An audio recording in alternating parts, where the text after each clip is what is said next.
Blog Talk Radio. Bringing you excellent entertainment from the King of DC Media. Here's the Inside Acting Radio Show.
Everybody, it is I, the WTP, the KODCM, that's King of DC Media, coming to you large and in charge on these airwaves.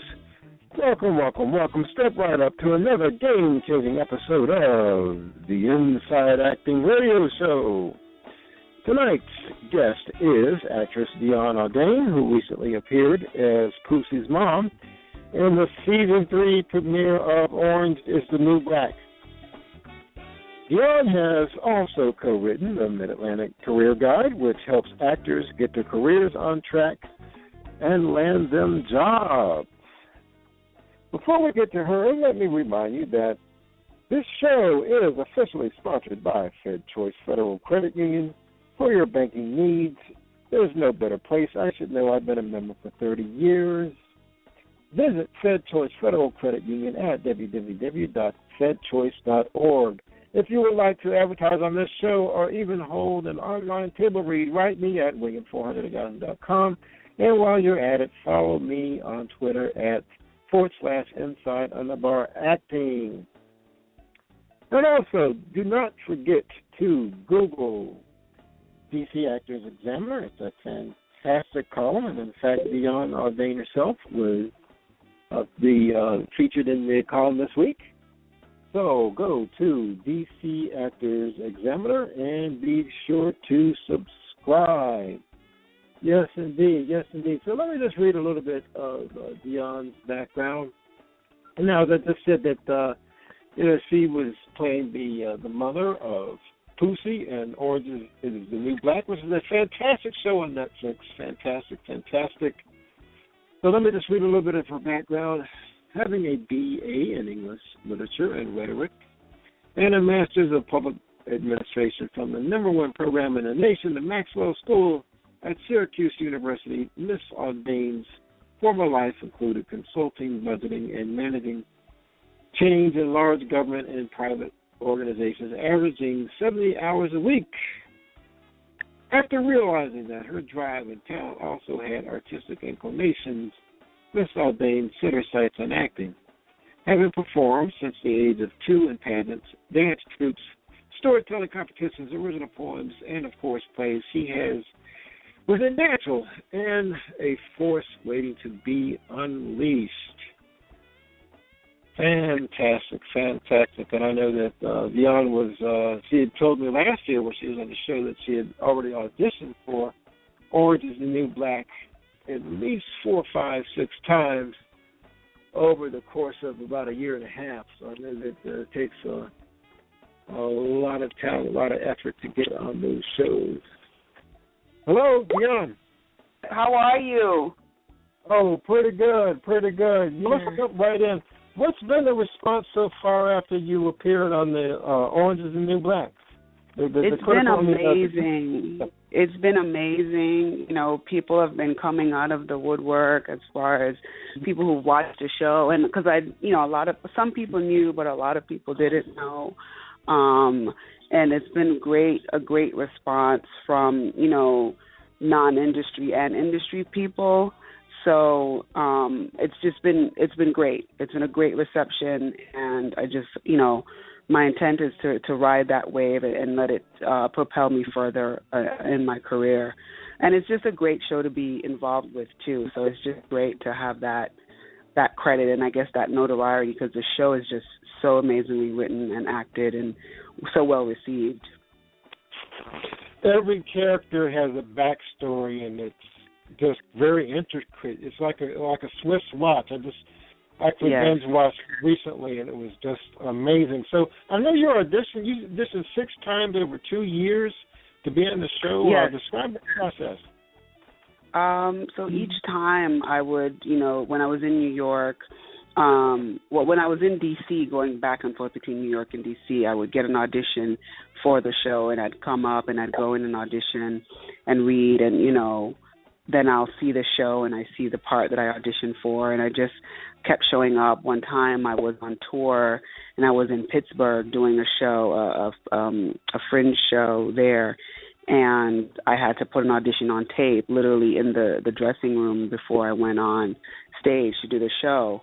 And the most recent time when I booked it, I actually had a job interview. I was in Brooklyn, New York. I had a job interview for an airline to be a gate agent the next day, and I got the call. And literally I was fast-tracked into the job, so going to the interview in Arlington would have been a formality. And I got the call for Orange Is the New Black, and this was the 5th time auditioning, so I hadn't booked it yet. And I told the people in Arlington I couldn't make the audition, and I went in and I auditioned in person, didn't book it. And then when I came out to L.A., I was here for 2 weeks, I had got another audition for season 3, and that's when I put it on tape, emailed it back to the agent in New York, and that's when I booked the show. So I just kept showing up, because it was like with The Wire. They wanted, they saw my fit in the show, and I've auditioned from everything from inmates to, people in the general population as far as outside of the prison, and now this character, Pusey's mom, in the flashback. So, yeah. Does that answer your question? Persistence. Okay. Absolutely. Persistence and consistency, Exactly. Right on. So now, where did you film the scene? Where? Yeah. It was filmed in New York City, in Manhattan. Okay, and about how long was the shoot? It wasn't long at all. I think it might have been 5 or 6 hours. I mean, the longest part was trying on different costumes, filling out paperwork. But once it got down to actually getting on set, in the makeshift bedroom that they had for myself and my the young actress that played my daughter, it wasn't long. Maybe an hour and a half, and it was the martini shot. So, there was that pressure as well of getting it done and letting the crew get out of there, because it had already been a long day. Martini shot, huh? Yeah. Say that again? Yep. So, I guess the crew was ready to get out of there. So I guess that means the director had to not do that many. You didn't have to do that many takes. No. They were surgical with the direction that they gave us and what they needed and what they wanted from us. So, we were able to get it done in a short time frame, which is always rewarding for an actor as well. You don't want to keep doing a bunch of takes, Absolutely. In TV, you don't get many chances. So I know that. Well, you said they were very surgical. Was it the director or the DP, or you said both? they? Everyone. The director, the director was there, one of the producers, and of course we had different camera angles, and because we also had you had to have the over the shoulder shot of the book and the comic, because it's a Calvin and Hobbes book, so they had to do the insert shot of that, and then the two shot of the mom and the daughter, and just getting all of that stuff. And even after the fact, later that summer, while I was back here in LA, I went and did some ADR for the scene.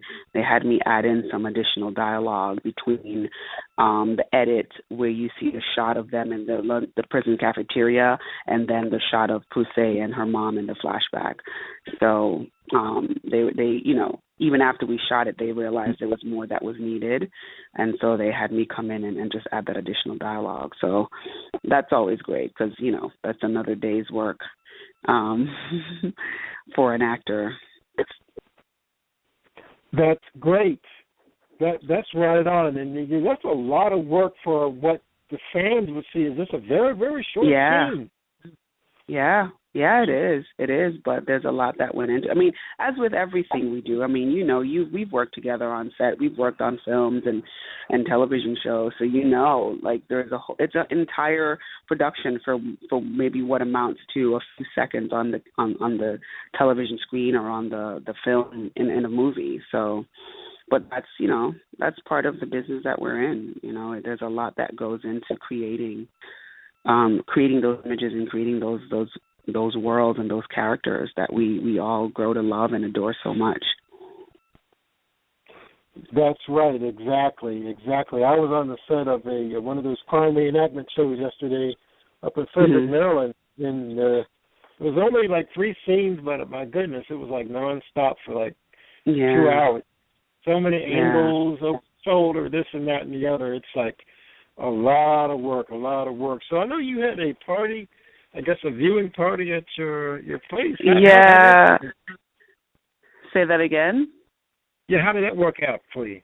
How was that? The viewing party, it was great. Another friend of mine, actually Sheila Cutchlow, you know her, she's from the D.C. area. She hosted it at her place, and it was just, a bunch of us actor peoples out here in LA that support each other and encourage each other, and we got together because everyone knew that I was on the show and it was coming out, and so we got together and just did an Orange is the New Black themed party. One of my roommates surprised me with a cake with my picture on it. I had taken a picture on set in the director's chair that had the show name, the show logo on it, and just people came to support, and just it's like when you appear in a show, even sometimes if you do background and your friends and family see you on the screen, it's a huge deal. So it was just great to have my friends and colleagues there to watch and celebrate that moment, because we'd waited pretty much a year for it to come out, and so I had to keep quiet about what my role was and what part I played, because I had signed a non-disclosure, and the plot is so closely guarded in the storyline. So it was just a great reward for everybody, and just being able to partake in that and celebrate it. So it was just a reason to get together and to celebrate and to support. Exactly. Fantastic. So how will you use your appearance on the show to market yourself? So what I'm doing now is connecting with episodic casting directors as the season starts up out here after the holiday, the July 4th holiday.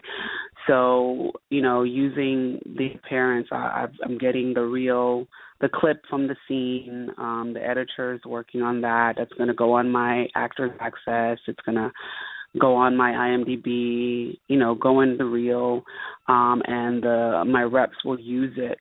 So when they submit me, they'll say just appeared on. I'm going to do postcards and send to all of the episodic and, TV film casting directors, because that's just a very recognizable credit. And so it'll definitely give more weight to my resume, and I think definitely open doors, because the show and the show's characters are so loved.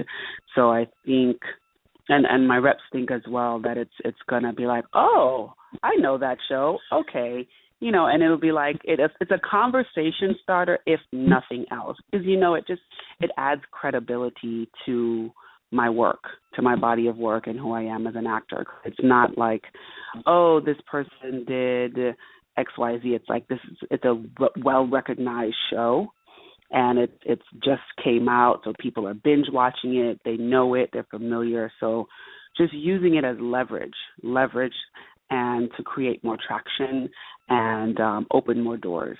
So it's going to be part of, basically it's going to be part of the conversation starter any conversation that I have with anyone, and any conversation that my reps have or whenever they submit me.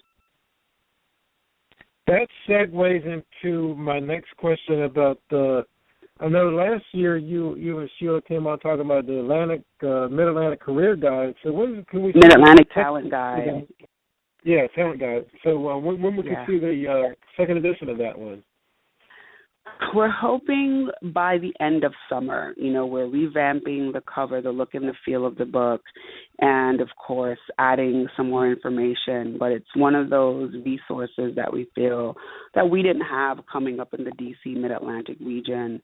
And just having a book like this that tells you where all the casting directors are, a resource that says, okay, when you're not on set or working in films, you can do promotional work or just different ways to create traction in your career and create movement and build your resume and build credits, and thinking outside of the box. So we're hoping, our fingers are crossed, by the end of the summer to get that second edition out and start marketing that and pushing it, because, Sheila's kicking butt in her own right. I think her most recent thing is True Detective, and she has a national McDonald's commercial out, and just doing really, really great. So, I feel like our paths coming from D.C. can show people, not just in the D.C. market, but anywhere, that it's possible. It's very, very possible. And I think what the Mid-Atlantic Talent Guide does is kind of give you a recipe book to follow almost, or something to kind of say, all right, I have some tools and some resources that's going to help me navigate this crazy path that we've all chosen to pursue. Okay, so we're down to about we got enough time. So jump right into Dinner with the Alchemist. Tell me all about that. Dinner with the Alchemist is I guess it's a not sci-fi, occult thriller, and I think it's based on a true story out of New Orleans, and it's Marie Laveau, who we all know and are familiar with, voodoo priestess, and this alchemist, this powerful entity that came from Europe. And so I don't want to give too much of the storyline away, but there's been some deaths in New Orleans, and they're tied back and connected to him. So we are, I guess, enemies, for lack of a better description, but I'm the good guy and he's the bad guy. And I'm a lead and a co-lead in the film, and it's an independent film. Jenna St. John and Kevin Good, both out of the D.C. area, produced and directed and written this, and it's amazingly shot, and it has some great special effects and great acting. A lot of local D.C. talent. If you check out the IMDb page, Lynn Jane Foreman, Dan Eyestrait, to name a few, are in it. So, and a lot of new actors and new faces as well. So it's a project that I'm proud to be a part of, and it really highlights a lot of Mid-Atlantic local talent, as well as locations in the area and New Orleans. Okay, that sounds very exciting. Very exciting. Just like your vlog, Life is Your Business. Tell me about that. Oh, Talent is Your Business.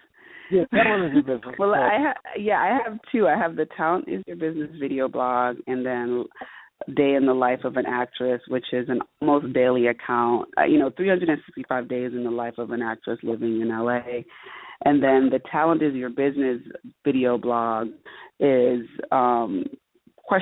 answers about the acting business for actors who want to know, like, how do I join the union, or how do I get on SNL, or, what online casting site should I use? Just random things that I get asked that people tend to always ask, and I do videos for them. So I just have a little in-home studio, and I'll shoot it on my iPhone and upload it on YouTube.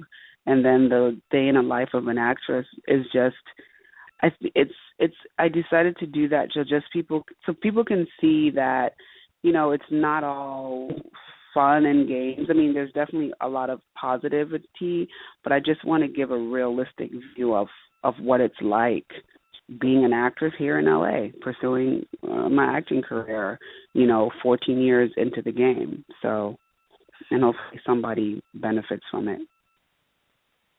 So would you say you spend about 80% of your time in LA now, or what?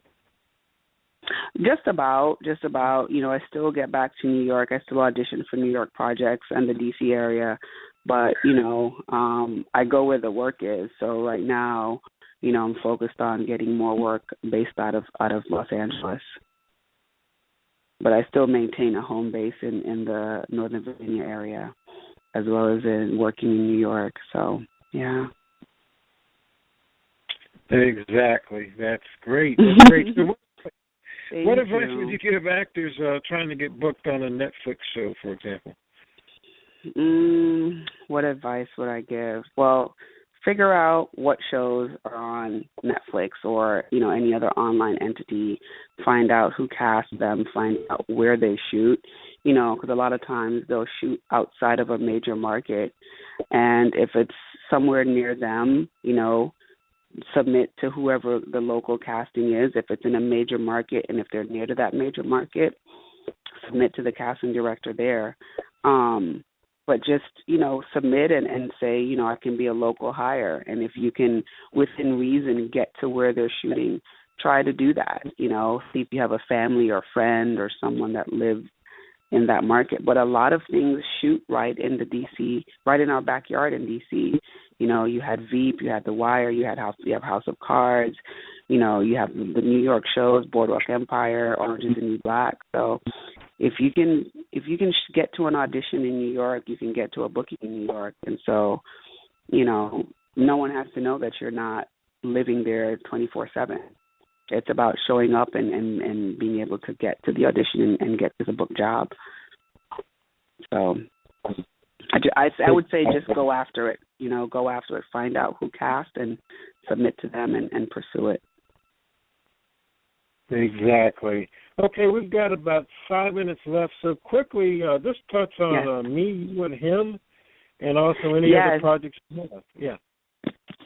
Me, You, and Him, Finding a Wifey in a Wi-Fi World is written, produced, and directed by some very close actor friends of mine, Roger Payano, who I met in D.C., Kenny Cooper, who came from the D.C., Maryland area, and J. Patrick Wise, who is from South Carolina. So all East Coast-based actors that are here in L.A., and they decided to get together and create a project that would highlight them as actors, but also their writing and directing and producing skills. Not only are they actors, but they have, mass communication and media degrees or experience, and they put together this amazing project. They wrote it, and then they shot it. And it literally started, a year ago, and now it's about to launch on a major platform. And I was able to partake in some of that, in 1 or 2 episodes, as well as some of the skits. They created a bunch of skits around the show and around the show's characters. So I'm very excited about that. They have an Instagram page. They have Facebook. There was one video that got shared, how many times?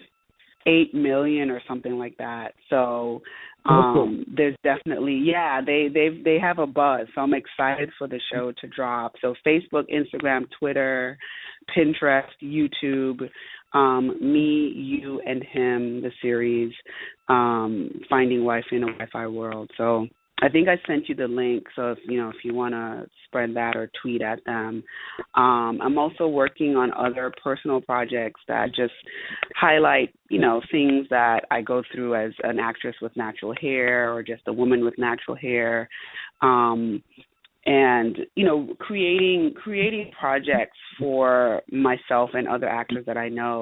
So instead of just waiting to get cast, creating work to highlight us and keep us busy and keep our muscles warm. Exactly. Okay, so we're down to about 2 minutes. So how can fans keep up with you?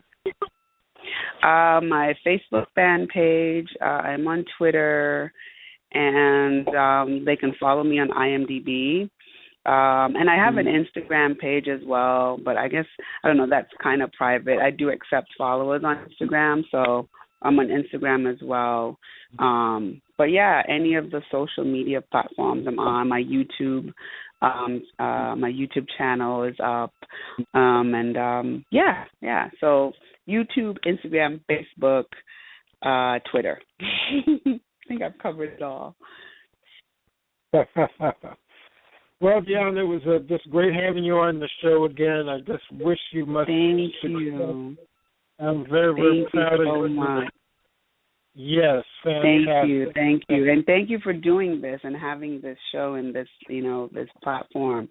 I think it's very, very helpful, very informative. So I definitely appreciate it, William. I really, really do. Well, thank you so much. Okay, well, you have a blessed and a great night. All right, thank you so much. All right. Okay, bye-bye. Bye. Okay, folks, before I get out of here, let me just offer prayers and condolences to the folks down in Charleston, South Carolina. Okay, and before I go for good, let me just leave you this quote from actor Mark Ruffalo, who was in the Avengers movies, played the Hulk. He's quoted as saying, "I became an actor so I didn't have to be myself." Good night.